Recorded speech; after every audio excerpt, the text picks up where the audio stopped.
Check this out. Cannabis Day, an actual day dedicated to marijuana. And take note, this takes place on one of the busiest high-traffic blocks of BC's largest city, Vancouver. Marijuana? It's everywhere. Consumed and sold in every imaginable way. Pipes, bongs, joints, baked goods. It was hard to imagine that nearly every person attending this event was breaking the law, and yet no one seemed to care. The police were there, but not to bust people. They held traffic for the band to play for Cannabis Day. Now they went back to their side of the street. Sure, no problem, brother. No problem.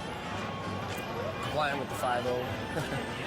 One of the organizers told me that in all the years this event has taken place, there's never been a violent incident, except once, by a man who's believed to be under the influence of alcohol.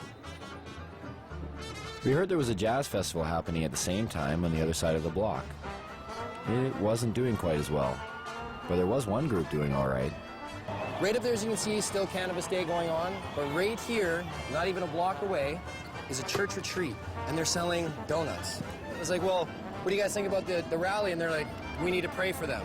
And I was like, what? You guys are selling food for them, right? And that's, I'm sure they've sold record amounts today, I guess, too. So we'll see. We'll get an interview here shortly, hopefully. The interview never came. There was so much marijuana, it was unbelievable. I think we almost all got contact highs just from being around the smoke.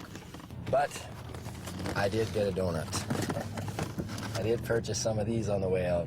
Those church girls got me. A culture of marijuana has been established in BC, from paraphernalia to cafes, from seed selling to its very own political party, the BC Marijuana Party, even bakers.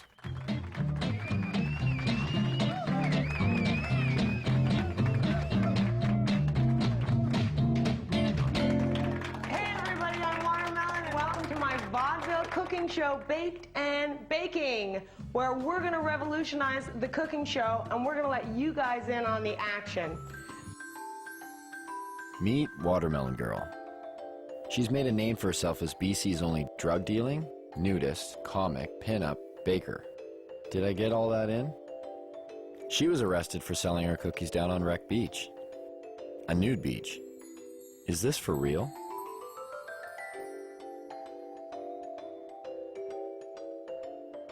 I'm like the Heidi Fleiss of weed. I tell everybody, like lawyers, doctors, like there's no proverbial yo G, you know, like none of those. Like all professionals come in through my house.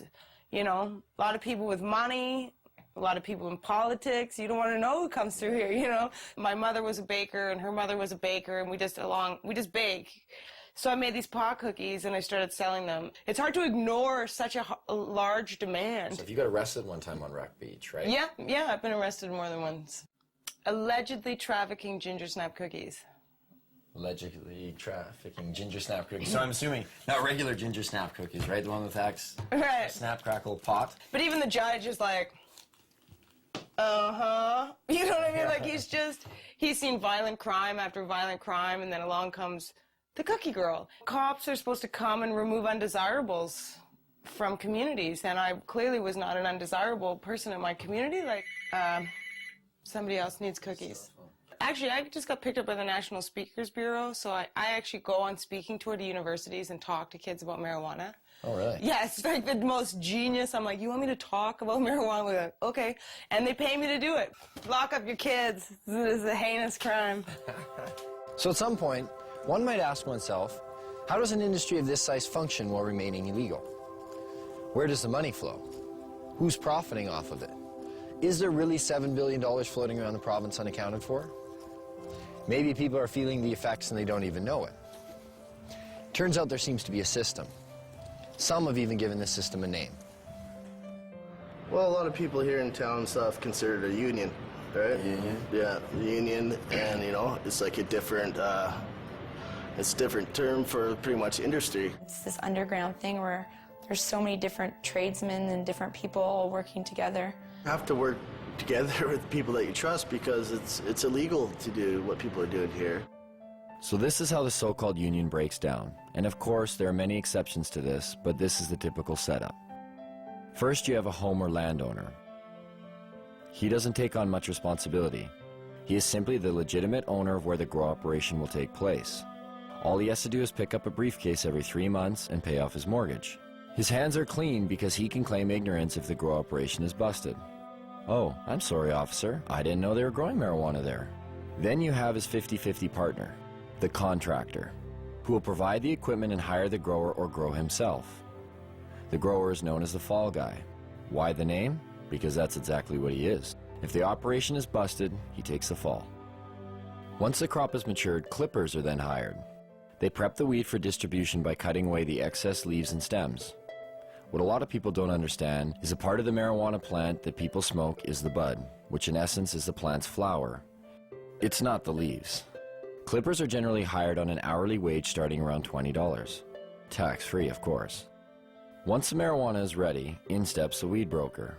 He's not always required, but sometimes the partner with the equipment needs a broker to buy his product and then sell it for him. In the event that a broker is required, it usually means the weed is headed south to the United States. In that case, the broker will buy the pot for somewhere between $1,800 and $2,000 a pound. He'll then hire a border jumper, a risk taker, someone who has the balls and hopefully the wits to get the product over the border. Some of the most common ways?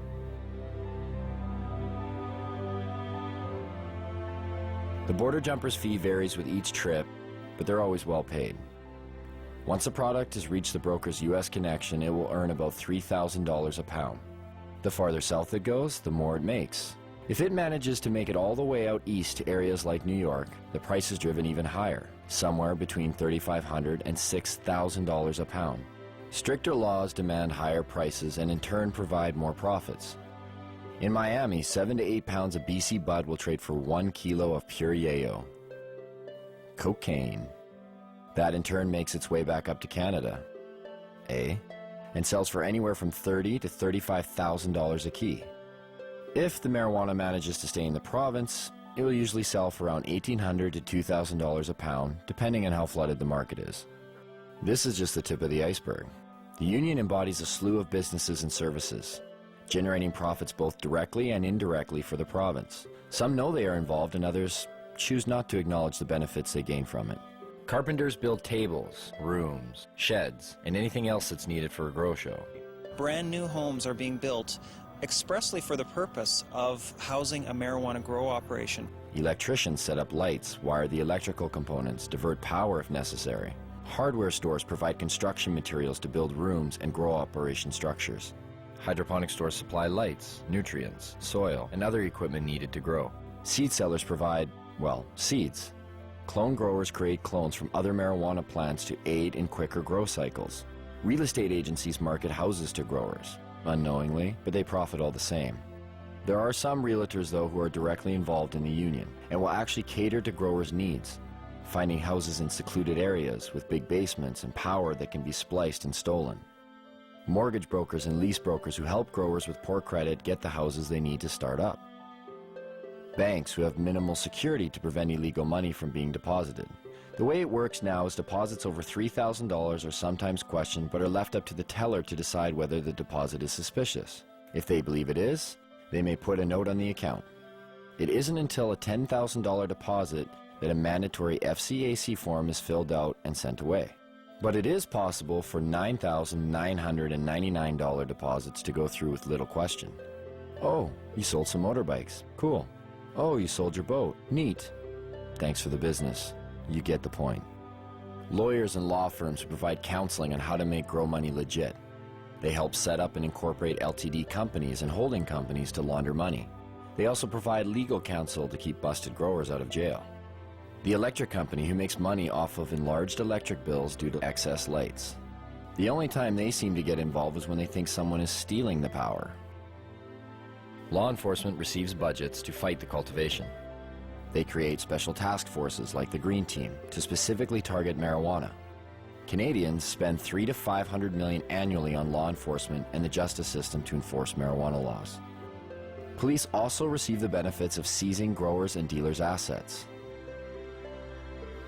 And last, but definitely not least, everyday businesses. Bars, restaurants, clothing stores, boat dealerships, car dealerships, the money funneled indirectly through various everyday businesses. growers and dealers like to spend money on everything. These growers, after they crop out, it's like they won the lottery. You can tell the ones who are selling it. The more they sell, the more bling bling they have on them. Do you think they just hold it themselves and tuck it away somewhere? No, they buy houses, they buy cars, they buy boats. They'll purchase restaurants, they'll purchase, whatever they're into. Maybe that's why we got busted. We got too carried away. You can tell yourself you're not going to let it go to your head, but I said the same thing. But when the money comes in so easy, you get accustomed to that lifestyle, and before you know it, you become a steamer, you become a hot rod. And that's what it comes down to. Yes, organized crime moves a majority of the product once it's available on the market. But there aren't a lot of bikers out there watering plants. It's mom-and-pop operations, it's young guys who see opportunity. It's not easy to make that type of money doing anything, especially if you've been going to school for, the past 4 years and you see this random other guy, watering plants in his basement coming out of it with an extreme amount of money. I understand. You have your degree. Yeah. And then you're in the... Yeah, I made the choice to put that aside and start growing weed. I could be making $33 an hour, which is a great wage, but really, why would I want to do that when I have the knowledge to make in a whole year in 2 months? What have we learned so far?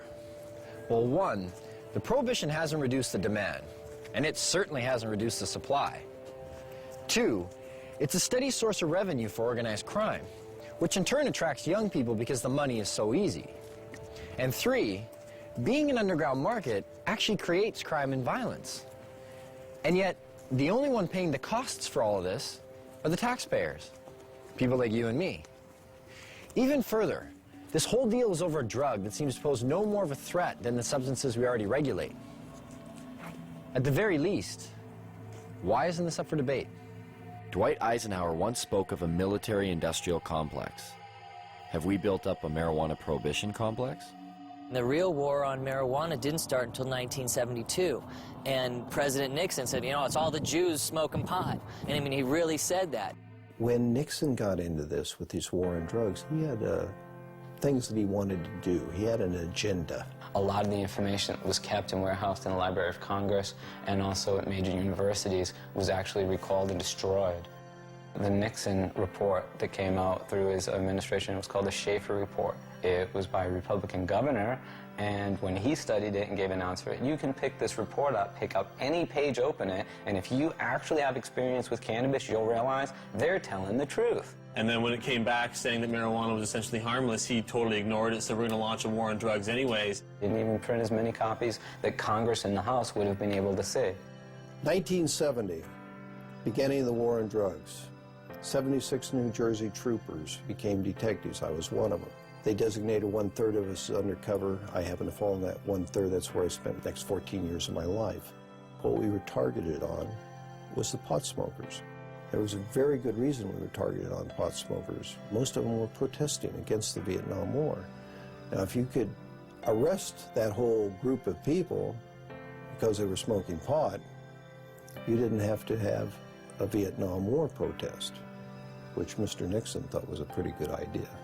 So when President Nixon declared the civil war that we're living in right now, the drug war, in 1972, it was really a war on marijuana. It really didn't kick in until the 80s when Reagan, took over his presidency of the U.S. Ronald Reagan, he said, these young people, they get together, they read books, they smoke marijuana, and they talk.